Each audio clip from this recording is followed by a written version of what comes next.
Hope you have understood what is a conjugated system. Now let us move into resonance or mesomeric effect. So now it will become very easy for you to write the resonating structures. So now I'm explaining it to you. So I'm sharing my whiteboard. Okay, let us start with it. Now in chemistry, there are not only in organic chemistry, but in inorganic chemistry also, there are molecules for which we can write or we can assign that molecule more than one structure. 2 structures can be there, 3 can be there, 5 can be there, right?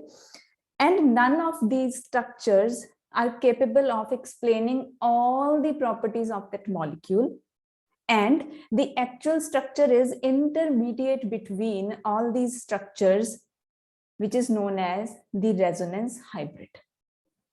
Okay, so what are the pointers here? Number 1 is molecule can be, okay, first we write the heading. It is the resonance or mesomeric effect or mesomeric effect. So the pointer here, number 1 is more than one structure possible, right? Then none of the structures, none can explain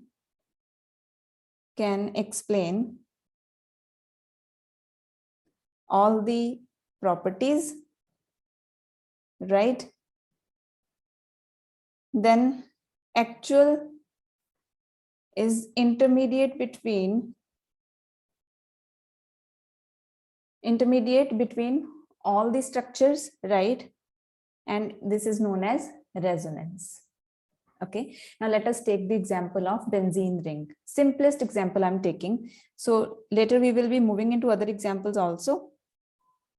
So now if we consider benzene, we know that there are alternate double and single bonds. Okay, so the system is conjugated. That we have now understood that if there is a single bond distance between 2 or 3 double bonds, then the system is a conjugated system.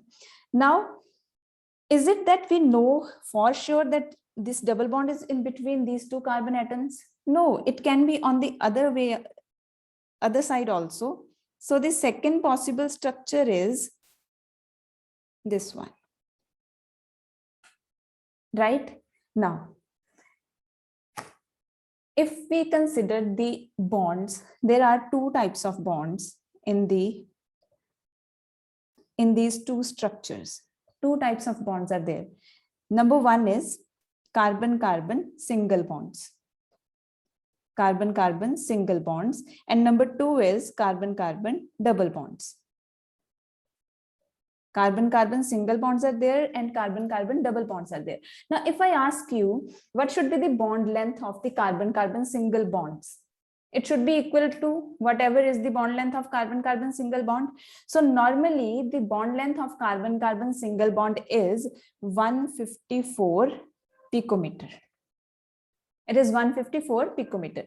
Now, if I ask you what should be the bond length of carbon-carbon double bond, you will be saying it will be equal to whatever is the value for carbon-carbon double bond, right? And for carbon-carbon double bond, the bond length is 134 picometer. And you know, experimentally, it has been found that neither of these values are found in case of benzene. Neither of these values are found in case of benzene. Not this value, not this value, but it is intermediate between the 2 values. So the actual bond length in benzene ring is 139 picometer. Now, why is it so? How can we explain it? Now, this is explained on the basis of resonance. Now, you can see this value. It is intermediate between these 2 values. Intermediate between these 2 values. This means neither it is carbon-carbon single bond length, nor is it is carbon-carbon double bond length, but it is intermediate between the 2. Now, how can we explain it? Now, we write the resonance hybrid or the intermediate structure or the actual structure. So we have said that actual structure is intermediate between the 2. So this is this. The double bond can have any position. The single bond can have any position. Neither it is a single bond nor it is a double bond, but it is intermediate between the 2. How can we explain it? This structure cannot explain the bond lengths because experimentally it is not found to be the carbon-carbon single and carbon-carbon double bond length. Okay, this cannot explain carbon-carbon, the actual bond length of this carbon-carbon bonds. Okay, but this can explain because it is intermediate between the two. Good enough? Clear? So this is how resonance is helpful in explaining the properties of the molecules for which more than one structure is possible. Okay, so we can take one more example here. Suppose we have nitromethane. Nitromethane. So this is the structure of nitromethane. Here we have a negative charge on oxygen, a positive charge on nitrogen, right? Now, this negative charge and this double bond, they are again at a one bond distance. How many bonds are there in between these two?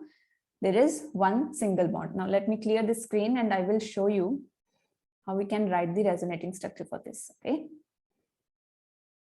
Okay.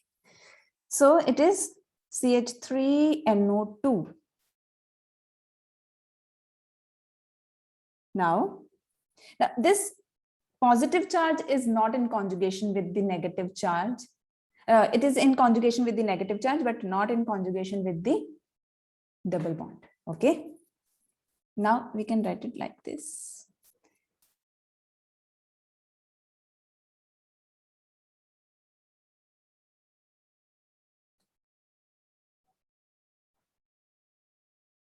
Here we have positive charge. Okay. Now in this case also, if we just look at the structure 1 and structure 2, if we look at these two structures, what will we say? We will say that in this molecule, there should be one nitrogen oxygen bond, which is having nitrogen oxygen single bond length,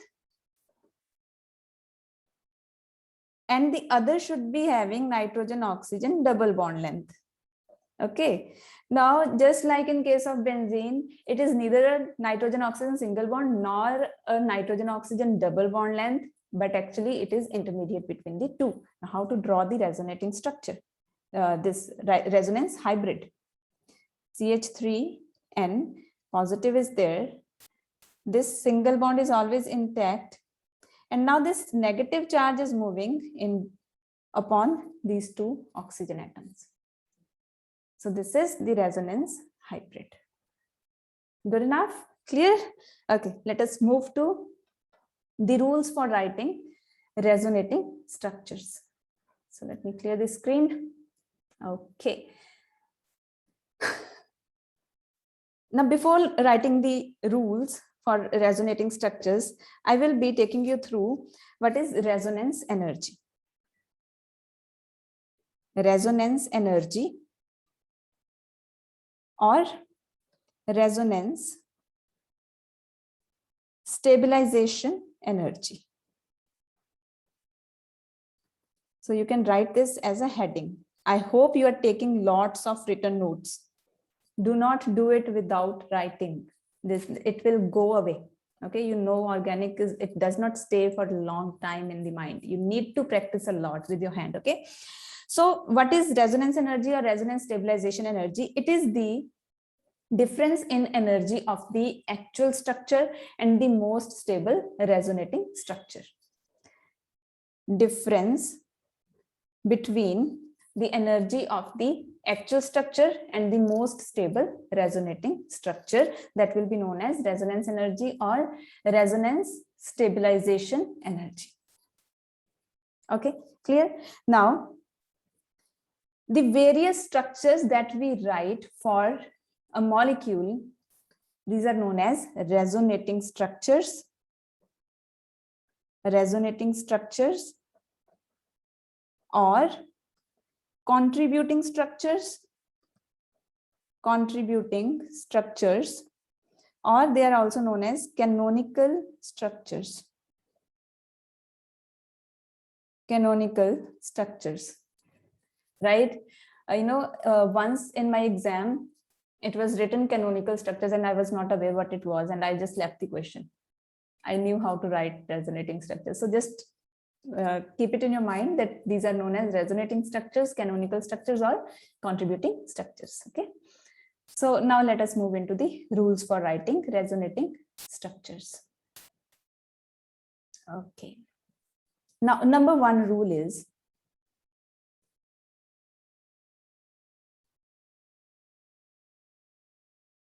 the nuclei should be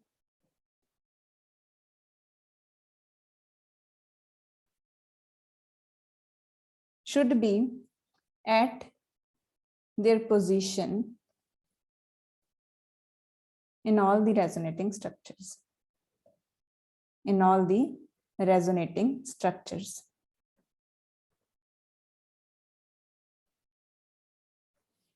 Now, we can take any example.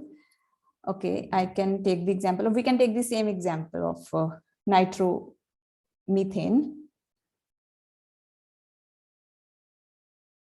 Now, when we are writing the resonating structure for nitromethane, we are not changing the positions of the various atoms. We are not changing the position of the various atoms.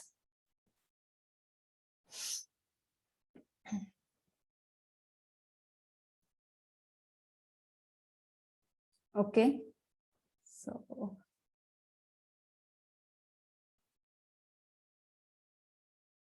we are not changing the position of the various atoms. Oh God, I'm so sorry, just wait a while, okay? What is happening? Okay. And I need to cross this. Okay. So here it is nitrogen, here it is double bond oxygen, there is oxygen. Okay, right. Now, where the position of nitrogen is same in both the resonating structures. Here, nitrogen is attached on one side to CH3 group, on the other two sides to oxygen atoms, right? Here also the position of nitrogen is same. Same is the case with oxygen, and these CH3 group. The position of the nuclei should not change, okay? Then the rule number 2 is all the resonating structures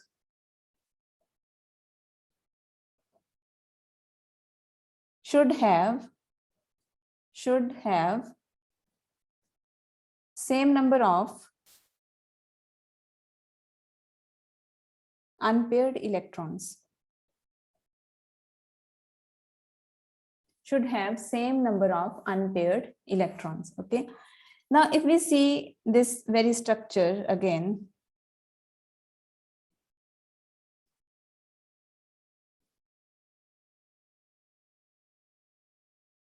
now I'm showing the electron pairs which are available with oxygen. Here, this oxygen is having 2 lone pairs. Now, the number of lone pairs in both the structures are going to be the same. So the number of pi bonds are going to remain the same. Number of sigma bonds are going to remain the same. The number of lone pairs are going to remain the same.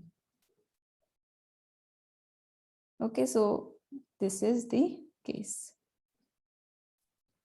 So the next point is all the resonating structures, they should have same energy, almost equal energy. All the resonating structures should have almost equal energy. Almost equal energy. Okay. Then the fourth rule is, so this is experimental. We can see it. I will be telling you how to see which one will be contributing more, which one will be having higher energy. So it will show lesser contribution or it will not show any kind of contribution, right?